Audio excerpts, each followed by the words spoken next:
这几天我觉得特别轻松，有人会觉得疑问，怎么在医院里带孩子反而还轻松？的确是这样。我不知道有没有老年人直播的，我想劝所有的60岁以上的人，包括58以上的，别再直播了，因为给年轻人腾点空间，腾点地儿，让他们去干吧。我觉得做直播的时候有一种感觉，就是任务，到这个点儿我就得去干。但是我给大家说句老实话，我发现我的尾椎骨有点疼了，现在把腰做坏了，所以我不建议大家去做直播。我们老年人就应该在外面溜达溜达，然后拍一点记录自己的生活，以及对这个社会的看法这一类的就行了，不要去坐在那里长久的做，这个对身体真的不好。我最近发现了一个人，就是播了，他是在57岁开始直播，现在应该是60岁。我觉得那个人比我小1岁，现在得了败血症。你们觉得划算不划算？可能是我猜测的啊，因为天天摆这个手机，它对人体有好处吗？一定没有，因为小孩子长期看都会把眼睛看得瞎了。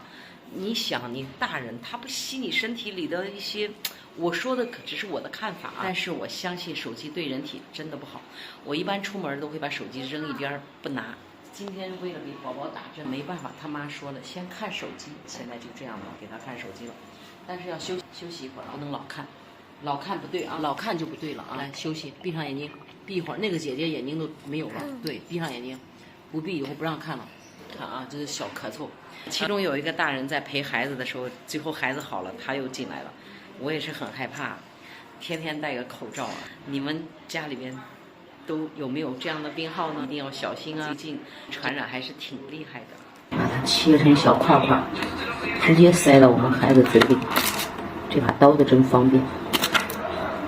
出门的带着这小毛巾喂宝宝去，张开小嘴巴，就这样一块一块的给他。小宝在这儿今天是第7天了，天天陪着我，一摸我这腰里的肉都紧了，所以人第一要紧张，第二要劳动，然后在这地方还在锻炼，哪怕自己要慢慢臃肿，天天如此呀，这就是我的退休生活，全力以赴照顾我的小2宝。今天晚上应该接大宝了，我在昨天去找了一家好吃的地方，但是我今天晚上买了3只鸡，烧鸡啊，一只给我婆婆，一只给我爸，另外一只我家老大外孙女回来，我们就一起晚上吃那只鸡，明天带他们去吃栾川烩菜。